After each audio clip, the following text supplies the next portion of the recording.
Hello guys, कैसे हैं आप सब। आई होप कि आप सब बिल्कुल ठीक होंगे एंड सेफ होंगे। तो चलिए हम अपनी स्टोरी को स्टार्ट करते हैं। Hey guys, I am really sorry, मैंने काफ़ी दिनों से वीडियो नहीं डाला बिकॉज़ मैं कुछ वर्क में बिज़ी थी और मुझे आज टाइम मिला है तो मैं वीडियो डाल रही हूँ। इसके बाद भी शायद मैं कुछ दिनों वीडियो ना डाल पाऊँ। और हाँ, मैंने आप लोगों से पूछा था कि आप किस एफएफ का सीज़न 2 देखना चाहेंगे, नाइस टू मीट यू या फिर मैं माफिया लवर। तो आप लोगों ने सबसे ज़्यादा माफिया लवर वाले एफएफ को वोट दिया है, तो मैं बहुत जल्द ही माफिया लवर वांगशन फैन फिक्शन का सीज़न 2 लेकर आऊँगी। और घबराइए मत, जिन लोगों को नाइस टू मीट यू का सीज़न 2 चाहिए उनके लिए नाइस टू मीट यू का सीज़न 2 भी लेकर आऊँगी। तो चलिए हम अपने इस एफएफ का लास्ट पार्ट स्टार्ट करते हैं। अब तक हमने देखा था कि वांग जी और विंग रिवर के किनारे बैठे हुए थे और तभी विंग को एक बटरफ्लाई मैसेज मिलता है, जिसे देखकर वांग जी और विंग दोनों ही बहुत गुस्से में आ जाते हैं। उस बटरफ्लाई मैसेज में विंग को ये पता चल गया था कि वैन रोहान के पास यन आयरन का एक पीस लग चुका है। उस एक टुकड़े के बलबूते पर वैन रोहान उनके पूरे कल्टीवेशन वर्ल्ड को बर्बाद कर देना चाहता है। वांग जी और विंग दोनों इस बारे में एक दूसरे से बात करते हैं और इसके बाद ही वो अपने सभी बड़ों को इस बारे में बताते हैं। सब लोग बहुत परेशान हो गए थे। तभी बाओशन सैंडर ने कहा, पहले वांग जी और विंग की शादी हो जाए। वांग जी और विंग जो वहाँ शॉक में खड़े थे, दोनों के फेस देखने लायक थे। तभी लैन कुरैन और मिस्टर वी चांग से कहते हैं, पर ऐसे माहौल में इन दोनों की शादी करना ठीक रहेगा। तो बाओशन सैंडरन कहती हैं, हाँ, इन दोनों का मिलना बहुत ज़्यादा ज़रूरी है। ये दोनों मिलकर ही यन आयरन को रोक सकते हैं। इन दोनों को अपनी एनर्जीज़ को बैलेंस करना होगा। एक दूसरे में जो कमी है उसे ये दोनों मैरिज के बाद ही कंप्लीट कर सकते हैं। तो हमें इनकी शादी का इंतज़ाम करना होगा। जैसे ही बाओशन सैंडरन ये कहती है, मैडम लैन उनकी तरफ देखकर मुस्कुराती हैं और सभी लोगों को उनका काम बता दिया जाता है। पूरे मैजिक स्कूल, वी क्लैन और लैन क्लैन में, साथ ही बचे हुए सभी क्लैन्स में इनविटेशन भेजे जा चुके थे विंग और वांग जी की वेडिंग के। अब धीरे धीरे टाइम बीत रहा था। वैन रोहान अपनी ब्लैक कल्टीवेशन को बढ़ाता जा रहा था और उसका असर अब कल्टीवेशन वर्ल्ड पर दिखने लगा था। कुछ पॉपेट्स ब्लैक माउंटेन से बाहर आ चुके थे और आसपास के लोगों को परेशान भी कर रहे थे, जिन्हें वांग जी और विंग साथ में सभी क्लैंस के राजकुमार और राजकुमारियां जिनका कल्टीवेशन अच्छा था वो लोग मिलकर हैंडल कर रहे थे। विंग ने एक पूरी प्लानिंग कर ली थी वैन रोहान को कैसे रोका जाना है उसकी। वांग जी उसके साथ था। धीरे धीरे ऐसे ही कुछ दिन और बीत गए थे। वांग जी और विंग एक दूसरे को अच्छे से जानने पहचानने लगे थे, एक दूसरे की भावनाओं को समझने लगे थे। बिना कहे वांग जी विंग की और विंग वांग जी की बात समझ जाता था। इस वक्त जब उनकी शादी होने को थी, उन्हें एक दूसरे के साथ एक अच्छा समय बिताना चाहिए था, मगर इस वक्त में वो लोग युद्ध की रणनीतियाँ बना रहे थे। एक दूसरे की नज़रों में एक दूसरे के लिए सम्मान झलकता था उनकी आंखों में, और ये सब सभी बड़े लोग देख पा रहे थे। अब शादी का दिन आ चुका था। सब लोग बहुत सारे कामों में बिजी थे। आज शादी होने वाली थी। पूरे वी क्लान को बहुत ही खूबसूरती से डेकोरेट किया गया था। वांग जी और विंग रेड ड्रॉप्स पहनकर रेडी हो रहे थे। वांग जी की हेल्प उसके गग और मदर कर रहे थे। वहीं विंग को रेडी होने में उसके शिजे और उसका भाई जियांग चैंग कर रहा था। मैडम यू, वी चांग से और कांग से सैंडरन ये तीनों बैठकर आपस में बातें कर रहे थे। जियांग फैंगमयान कुछ और वर्क्स कर रहे थे। उनके अंडर पूरी आर्मी थी। उन्हें सारी आर्मी को गाइड करने का काम दिया गया था।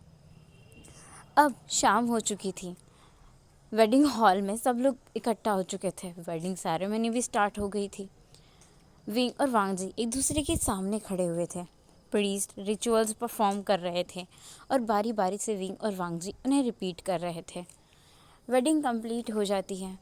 विंग और वांग जी वॉव्स लेते हैं, सबको बो करते हैं और इसके बाद वेडिंग कंप्लीट हो जाती है। जैसे ही विंग और वांगजी डिनर करने के लिए सबके साथ बैठते हैं, तभी एक सोल्जर दौड़ता हुआ आता है और विंग के पास गिर जाता है। विंग उसे उठाता है और उसे पूछता है क्या हुआ। तो वो सोल्जर कहता है वैन रोहान ने अटैक कर दिया है प्रिंस। वो पपेट्स की सेना लेकर हमारे सेक्ट के बाहर बाहर बाहर। इतना ही कहते वो सैनिक मर जाता है। विंग समझ जाता है कि वैन रोहान पपेट्स की आर्मी के साथ उनके सेक्ट के बाहर खड़ा हुआ है। विंग वांगजी की तरफ देखता है और वांगजी विंग की तरफ। दोनों भी अपने रोब्स में से अपनी अपने स्पिरिचुअल वेपन्स को बाहर निकालते हैं। विंग अनाउंस करता है युद्ध का समय आ गया है, आप सब लोग तैयार हो जाइए, हमारे पास बहुत कम वक्त है। विंग अपने अंकल की तरफ देखते हुए कहता है अंकल, आप जल्दी से सेना को लेकर सेक्ट की तरफ बाहर की तरफ जाइए। मैं वांगजी और बचे हुए सभी राजकुमार बाकी के सैनिकों को लेकर आते हैं। विंग जैसे ये कहता है, वांगजी कहता है नहीं, तुम अंकल के साथ जाओ विंग। शुयांग और जियांग चंग भी तुम्हारे साथ जाएंगे, गगे भी। मैं बाकी सब लोगों को लेकर वहाँ पहुँचता हूँ। विंग कहता है नहीं वांगजी, हम दोनों अकेले नहीं जाएंगे। वांगजी कहता है विंग, मैं संभाल लूँगा, तुम जाओ। अंकल अकेले पपेट्स का मुकाबला नहीं कर पाएंगे जब तक उनके साथ तुम नहीं होगे। विंग वांगजी की बात समझता है और उसके बाद हाँ में सिर हिलाकर सभी लोगों को जो भी विंग के साथ जाने वाले थे उन्हें लेकर निकल जाता है। ये नया नवेला जोड़ा जिसे शादी के बाद हसीन वक्त बिताना चाहिए था, युद्ध लड़ने जा रहा था। और ये सब देखकर दोनों की मदर परेशान हो रही थी, कांग्से सैंडरन और मैडम लैन। विंग के और वांगजी की परेशान हो रही थी उन दोनों के लिए। युद्ध भूमि में वैन रोहान वीक सेक्ट के बाहर पपेट्स की फ़ौज के साथ खड़ा हुआ था और उसकी पपेट की फ़ौज को गाइड करने वाले थे चिंगेन जुन, जिसे वैन रोहान ने एक पपेट में बदल दिया था। वांगजी बाकी सारे राजकुमारों और उनकी बची हुई फ़ौज को इकट्ठा कर रहा था। दूसरी तरफ विंग अपने अंकल और कुछ राजकुमारों के साथ सेक्ट के बाहर पहुंच चुका था। जो विंग और जियांग फैंगमियान वैन रोहान के साथ में चिंग एंड जुन और उसके दोनों बेटों वैन चाओ और वैन शू को देखते हैं, तब वो बहुत गुस्से में आ जाते हैं। लेकिन जियांग फैंगमियान की नज़रें बस एक ही इंसान पर ठहर गई थी, चिंग एंड जुन। जियांग फैंगमियान उन्हें पहचानते थे और वो उन्हें देखकर शॉक्ड हो गए थे। विंग जो अब तक चिंग एंड जुन का चेहरा भूल चुका था, उसे याद नहीं आ रहा था। सभी राजकुमार और सेना आक्रमण कर चुकी थी, सबके बीच में वॉर हो रहा था। विंग जो चिंग एंड जुन से लड़ने ही वाला था, जियांग फैंगमियान उसे रोक लेते हैं और कहते हैं नहीं विंग, उन पर अटैक मत करना। विंग पूछता है लेकिन अंकल क्यों? वो तो सबसे ज़्यादा शक्तिशाली पपेट लग रहा है, उसे देखकर तो ऐसा लग रहा है कि वही इन सब पपेट्स का हेड है, ज़रूर वो इन्हीं का सेनापति होगा। वैन रोहान को तो मैं छोड़ूंगा नहीं, और साथ में इसके इस पपेट को भी। अभी अंकल विंग से कहते हैं विंग, वो वांगजी के फादर हैं, चिंग एंड जुन। विंग शॉक्ड हो जाता है और वो कहता है तो अब इन्हें रोका कैसे जाएगा अंकल? तभी वांगजी बाकी सब लोगों के साथ वहाँ पहुँच गया था और वो जैसे ही आगे बढ़ता है उसकी नज़र एक इंसान पर ठहर जाती है जो सफ़ेद कपड़ों में था, लेकिन उसके चारों तरफ ब्लैक स्मोक चल रही थी और वो लगातार पूरी आर्मी पर अटैक कर रहा था। वांगजी उन्हें देखते ही पहचान गया था, ये उसके डैड थे। वांगजी शॉक्ड में चला गया था और शॉक के मारे उसकी मुंह से आवाज़ भी नहीं निकल रही थी। बाओशन सैंड्रन और कांग्से सैंड्रन, साथ में मैडम लैन और लैन ई, ये सब लोग भी वहाँ पहुँच गए थे। बाओशन सैंड्रन वांगजी और विंग से कहती हैं जाओ मुकाबला करो, वैन रोहान से लड़ो। वांगजी अपने फादर को संभालो। वांगजी जो होश में आता है और अपने डैड की तरफ भागता है। जब चिंग एंड जुन के सामने वांगजी जाकर खड़ा होता है तो चिंग एंड जुन पहले वांगजी पर अटैक करते हैं, मगर धीरे धीरे उन्हें याद आने लगता है वांग जी का चेहरा। वांग जी अपनी बातों से अपने डैड को याद दिलाने की कोशिश कर रहा था। डैड, मुझे देखिए ना, मैं लानजान हूँ, क्या आप मुझे भूल गए? वांग जी की बातें जो वो अपने डैड को बता रहा था, वो चिंगेन जिन पर असर कर रही थी।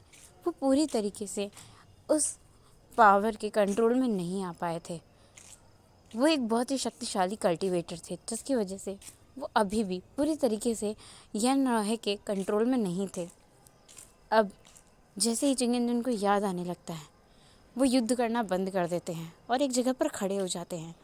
विंग, जो अब तक सबको संभाल रहा था और वैन रोहान के दोनों बेटों को मार चुका था, बस वैन रोहान अकेला बचा हुआ था जिसके साथ विंग युद्ध कर रहा था। दूसरी तरफ वांग जी अपने डैड को रुका हुआ देखकर उनके करीब जाता है और उनकी आंखों में देखता है। उनकी आंखों में कुछ तो बदल रहा था। वांग जी अपने डैड से पूछता है, डैड, डैड क्या आप मुझे पहचानते हैं? तो वांग जी के डैड अपनी आइज़ को ब्लिंक करते हैं 2 बार, लेकिन वांग जी को समझ में नहीं आता। वांग जी फिर से अपने डैड से कहता है, डैड, डैड क्या आप ठीक हो सकते हैं? आप बताइए ना, आप कैसे ठीक होंगे? मैं क्या करूँ? आप कैसे रुकेंगे? मैं आपको रोक कैसे पाऊँगा? ये पपेट्स कैसे कंट्रोल होंगे? वांग जी बहुत सारे सवाल पूछ रहा था और चिंगेन जिनको सब समझ में आ रहे थे। वो बैठ जाते हैं, तो वांग जी भी युद्ध भूमि के बीच ही उनके साथ बैठ जाता है। अपनी मदर की तरफ देखता है वांग जी। तो बाओशन सैंडन कहती है, अपने डैड के फॉरहेड को सहलाओ, ढूंढो, वहाँ ज़रूर कुछ होगा। वांग जी समझ जाता है, क्योंकि मैजिक स्कूल में उन्हें सिखाया गया था किस तरीके से पपेट्स को कंट्रोल से बाहर लाया जा सकता है। वांग जी अपने डैड के फॉरहेड में, लेकिन वांग जी को वहाँ कुछ नहीं मिलता। फिर वांग जी अपने डैड के बालों की तरफ हाथ ले जाता है, जहाँ उसे उनके बालों में कुछ महसूस होता है जो बहुत ही सख्त और उभरा हुआ था। वांग जी उस चीज़ को पकड़कर खींचने लगता है, तो वांग जी के डैड उसे धक्का दे देते हैं। वांग जी को समझ आ जाता है कि उसके डैड के बालों में ज़रूर कुछ तो ऐसा है जो यन आयरन की कंट्रोल में उन्हें करता है। वांग जी अपनी मैजिकल पावर से अपने डैड को एक रोप के ज़रिए बांध देता है, जो एक मैजिकल रोप थी। चिंगेन जन उस रोप को नहीं तोड़ पा रहे थे, क्योंकि वो इस वक्त बहुत ज़्यादा थक चुके थे। वांग जी थका होने के बावजूद भी अपने डैड के करीब जाता है और उनके बालों में देखता है एक बड़ा सा कीला जो उनके सर में घुसा हुआ था। वांग जी उसे खींचकर बाहर निकालता है, तो उसके डैड बहुत ज़ोर से चिल्लाते हैं। वांग जी जब उस कीले को अपने हाथ में लेता है, तो विंग देखता है कि ज़्यादातर पपेट्स अब गायब होने लगे हैं। अपने आप सब लोग मिट्टी में मिलने लगे हैं। विंग वांग जी से कहता है, वांग जी, वो यन आयरन है, उसे डिस्ट्रॉय करो। वांग जी को समझ नहीं आता कि वो यन आयरन को डिस्ट्रॉय कैसे करें। तभी बाओशा सैंडन कहती है, वांग जी, विंग, दोनों मिलकर एक साथ अपनी एनर्जी से वार करो। तभी वांग जी और विंग दोनों अपनी एनर्जीज को कलेक्ट करते हैं और उस यन आयरन के टुकड़े पर वार करते हैं, जिससे वो टुकड़ा हवा में ही ब्लास्ट हो जाता है और जितने भी पपेट्स वहाँ पर थे वो सब मिट्टी में तब्दील हो जाते हैं। विंग और वांग जी बहुत बुरी तरीके से घायल हो गए थे, क्योंकि यन आयरन के उस एक टुकड़े का बहुत ज़्यादा गहरा असर हुआ था। विंग और वांग जी को तुरंत वहाँ से ले जाया गया। बाकी के सभी राजकुमार और सेक्ट लीडर्स युद्ध भूमि में अब तक रुके हुए थे। सभी काम करने थे। बहुत सी जगह जो यन आयरन का बुरा प्रभाव पड़ा था उसे भी ठीक करना था। काफ़ी सारे काम बचे हुए थे। इन सभी कामों को सभी सेक्ट लीडर्स, राजकुमार मिलकर देख रहे थे और वांग जी और विंग को उपचार के लिए भेज दिया गया था। करीबन 1 महीने तक उन दोनों का इलाज चलता रहा। दोनों भी 1 महीने के बाद ठीक हुए थे और अब जाकर कहीं वो दोनों चलने फिरने के लायक हो पाए थे। उन दोनों की बॉडी काफ़ी ज़्यादा ज़ख्मी हो गई थी। विंग तो वांग जी को ज़ख्मी देखकर ही डर गया था और वांग जी इन दिनों जैसे दोनों को भी एक दूसरे के साथ वक्त बिताने के लिए झगड़ना पड़ता था। उन्हें बेड से उठने की इजाज़त नहीं थी, ज़्यादा चलने फिरने की इजाज़त नहीं थी, यहाँ तक कि ज़्यादा बात करने की भी नहीं थी। अब 2 महीने बीत चुके थे। दोनों पूरी तरीके से ठीक हो चुके थे। दोनों की शादी को भी 2 महीने कंप्लीट हो गए थे। आज विंग और वांग जी आखिरी बार अपना चेकअप करवाने के लिए हीलर्स के पास आए हुए थे। हीलर्स उन दोनों की तरफ देख रहे थे, जिनके चेहरों से हंसी जा ही नहीं रही थी। दोनों के फेस पर ये मुस्कुराहट देखकर हीलर्स भी समझ रहे थे उनके बीच के इशारे। वांग जी बहुत ज़्यादा ब्लश कर रहा था, क्योंकि हीलर्स के रूम में आते वक्त विंग रास्ते में वांग जी से कह रहा था, अगर हीलर्स ने कहा कि आज हम दोनों बिल्कुल ठीक हैं तो आज हमारी वेडिंग नाइट होगी और मैं तुम्हें बिल्कुल भी नहीं जाने दूंगा। बहुत इंतज़ार कराया है तुमने मुझे लान वांग जी। वांग जी विंग की ये सब बातें सुनकर बहुत ज़्यादा ब्लश कर रहा था और बहुत ज़्यादा शर्मा रहा था। अभी तक भी उसके चेहरे से वो स्माइल नहीं जा रही थी और विंग तो उसके मन में लड्डू फूट रहे थे। हीलर्स वहाँ से जा चुके थे। वांग जी विंग के पास आकर बैठ गए थे। दोनों भी एक दूसरे की तरफ देख रहे थे। वांग जी विंग को देख रहा था। विंग वांग जी से कहता है, तो चलें अब, मुझे लगता है अब हमें ज़्यादा इंतज़ार करने की ज़रूरत नहीं है वांग जी। तो वांग जी बहुत ज़्यादा शर्मा जाता है और वो विंग से कहता है, लेकिन अभी अभी तो बस शाम हुई है। विंग स्माइल करता है और कहता है, हाँ तो जब तक हम लोग अपने अपने रूम में जाएंगे तब तक तो रात हो ही जाएगी। विंग ऐसा कहते ही वांग जी को ब्राइडल स्टाइल कैरी कर लेता है और उसे लेकर अपने चैम्बर की तरफ जाने लगता है। वांग जी बहुत ज़्यादा शर्मा रहा था। रास्ते में सभी लोग उन दोनों को देख रहे थे, यहाँ तक कि उनके एल्डर्स तो बहुत ज़्यादा हंस रहे थे।